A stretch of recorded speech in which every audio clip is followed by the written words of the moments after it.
At exactly 6:17 a.m., Ethan woke up already tired, not physically tired, mentally tired. The alarm hadn't finished ringing, but his mind was already moving faster than the day itself. Emails he hadn't answered, tasks waiting at work, messages he forgot to reply to, decisions stacking before sunrise. Nothing had happened yet, but everything already felt loud. Ethan sat on the edge of his bed staring at his phone as notifications appeared one after another. News alerts, group chats, calendar reminders, each one small. Together overwhelming, he checked one message. Then another, 10 minutes passed, and he still hadn't stood up. This was how every day began. From the outside, Ethan's life looked stable. A good job, a clean apartment, people described him as dependable. But inside his mind, there was constant motion. Every moment required choosing. What should he start first? Which task mattered most? Should he rest or push harder? Was he already behind? Even simple decisions felt heavy. At breakfast, he changed playlists 3 times. He opened emails while eating. He reread messages he had already answered. His body was present. His mind was scattered across tomorrow.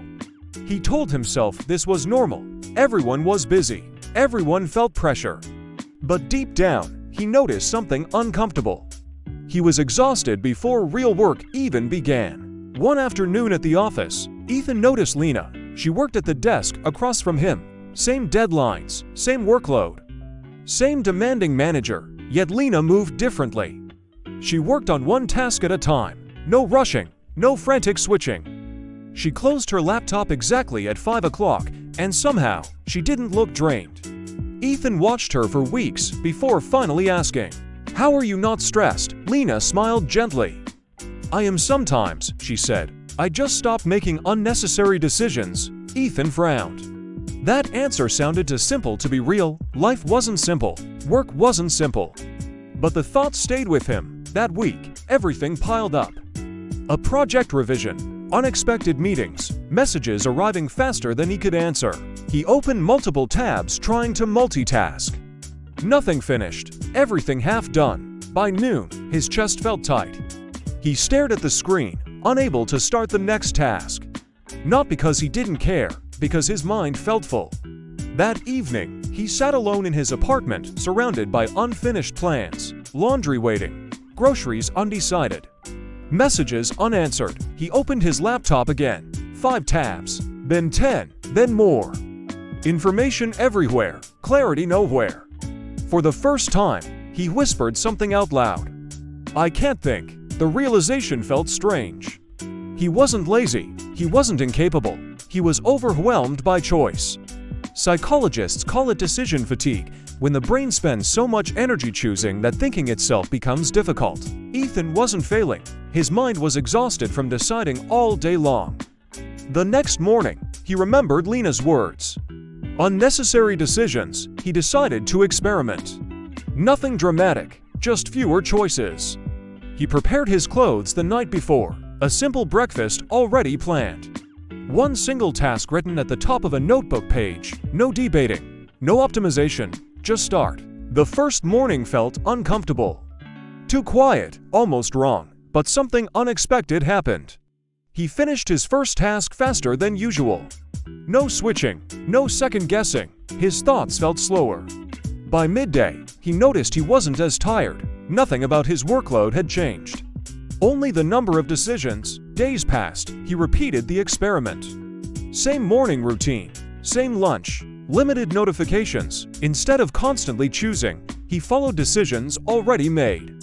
And slowly, the noise faded, not completely, but enough to notice silence again. One afternoon, Lena walked past his desk and paused. "You look different," she said. Ethan laughed. "I didn't become more productive," he replied. "I just stopped deciding everything." She nodded. "That's the secret nobody talks about." He began noticing patterns. When choices were endless, his anxiety increased. When structure existed, his mind relaxed. Calm wasn't created by effort. It appeared when energy stopped leaking into constant decisions. Weeks later, Ethan walked home noticing something he hadn't felt in months. Space. Space between thoughts, space between reactions. He realized the loudness in his life had never come from responsibilities. It came from constant evaluation. Every open option kept his brain alert. Every unfinished choice signaled danger to the nervous system. When decisions were reduced, his mind finally felt safe enough to rest. Life outside looked the same. Same job, same routines, same city noise. But internally, everything shifted. He wasn't chasing calm anymore. He had built conditions where calm could exist. He started enjoying small moments again. Walking without checking his phone, eating without scrolling, listening fully during conversations. Nothing dramatic changed, yet everything felt lighter. Because calm doesn't come from doing less work, it comes from protecting mental energy. Most people believe peace arrives when life becomes easier. But often, life feels easier when the mind carries fewer decisions. If your days feel louder than they should, nothing is wrong with you. You may simply be deciding too much. Start small. Remove one unnecessary choice. Repeat what already works. Let structure support you. Because calm doesn't come from trying harder. It comes from deciding less. If you want more calm, clarity, and simple systems that actually work in real life, you'll find our free daily habit tracker in the description and more thoughtful stories like this here on the channel.